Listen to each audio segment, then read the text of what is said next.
ओम नमः शिवाय। प्रिय साथियों, शिव महापुराण के पावन श्रवण के क्रम में रुद्र संहिता में द्वितीय खंड अर्थात सती खंड में आज नारद जी के प्रश्न और ब्रह्मा जी के द्वारा उनका उत्तर, महाशिव के त्रिदेवों की उत्पत्ति तथा ब्रह्मा जी से देवता आदि की सृष्टि के पश्चात एक नारी और एक पुरुष का प्राकट्य।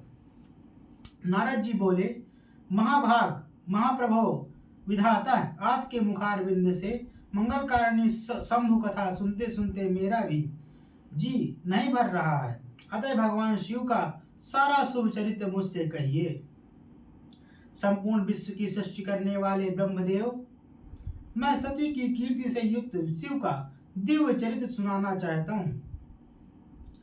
शोभाशालिनी सती किस प्रकार दक्ष पत्नी के गर्भ से उत्पन्न हुई, महादेव जी ने विवाह का विचार कैसे किया, पूर्व काल में दक्ष के प्रति रोष होने के कारण सती ने अपने शरीर का त्याग कैसे किया, चेतना आकाश को प्राप्त होकर वे फिर हिमालय की कन्या कैसे हुई, पार्वती ने किस प्रकार उग्र तपस्या की और कैसे उनका विवाह हुआ, कामदेव का नाश करने वाले भगवान शंकर के आदि शरीर में किस प्रकार स्थान पा सकी। महामते, इन सब बातों को आप विस्तार पूर्वक कहिए। आपके समान दूसरा कोई संशय का निवारण करने वाला ना है ना होगा। ब्रह्मा जी ने कहा, मुने, देवी सती और भगवान शिव का शुभ यश परम पावन दिव्य तथा गोपनीय से भी अत्यंत गोपनीय है। तुम मुझसे सुनाओ। पूर्व काल में भगवान शिव निर्गुण निर्विकल्प निराकार शक्ति रहित चिन्मय तथा सत और असत से विलक्षण स्वरूप में प्रतिष्ठित थे। फिर वे भी प्रभु सगुण और शक्तिमान होकर विशिष्ट रूप धारण करके स्थित हुए। उनके साथ भगवती उमा विराजमान थी। विप्रवर वे भगवान शिव दिव्य आकृति से सुशोभित हो रहे थे। उनके मन में कोई विकार नहीं था। वे अपने परात्पर स्वरूप में प्रतिष्ठित थे। मुनि श्रेष्ठ, उनके बाएं अंग से भगवान विष्णु, दाएं अंग से ब्रह्मा और मध्य अंग अर्थात हृदय से रुद्रदेव प्रकट हुए। ब्रह्मा सृष्टिकर्ता हुआ, भगवान विष्णु जगत का पालन करने लगे और स्वयं रुद्र ने संहार का कार्य संभाला। इस प्रकार भगवान सदाशिव स्वयं ही तीन रूप धारण करके स्थित हुए। शिव की आराधना करके मुझ लोक पिता में ब्रह्मा ने देवता, असुर और मनुष्य आदि संपूर्ण जीवों की सृष्टि की। दक्ष आदि प्रजापतियों द्वारा देव शिरोमणियों की सृष्टि करके मैं बहुत प्रसन्न हुआ तथा अपने को सबसे अधिक ऊंचा मानने लगा।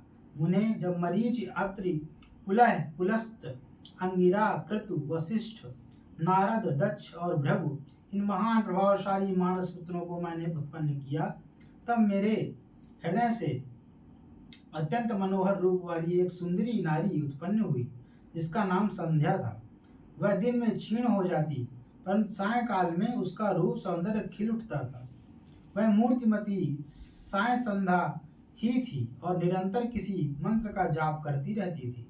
सुंदर भावों वाली वह नारी सौंदर्य की चरम सीमा को पहुंची हुई थी और मुनियों के भी मन को मोह लेती थी। इसी तरह मेरे मन में एक मनोहर पुरुष भी प्रकट हुआ, जो अत्यंत अद्भुत था। उसके शरीर का मध्य भाग अर्थात कटि प्रदेश पतला था। दांतों की पंक्तियां बड़ी सुंदर थी। उनके अंगों से मतवाले हाथी की सी गंध प्रकट होती थी। नेत्र प्रफुल्ल कमल के समान शोभा पाते थे। अंगों में केसर लगा था, जिसकी सुगंध नासिका को तृप्त कर रही थी। उस पुरुष को देखकर दक्ष आदि मेरे सभी पुत्र अत्यंत उत्सुक हो उठे। उनके मन में विस्मय भर गया था। जगत की सृष्टि करने वाले मुझ जगदीश्वर ब्रह्मा जी और देखकर उस पुरुष ने विनय से गर्दन झुका दी और मुझे प्रणाम करके कहा। वह पुरुष बोला, ब्रह्मन, मैं कौन सा कार्य करूंगा? मेरे योग्य जो काम हो मुझमें उसमें मुझे लगाइए, क्योंकि विधाता आज आप ही सबसे बड़े माननीय योग्य पुरुष हैं। ये लोक आपसे ही सुशोभित हो रहा है।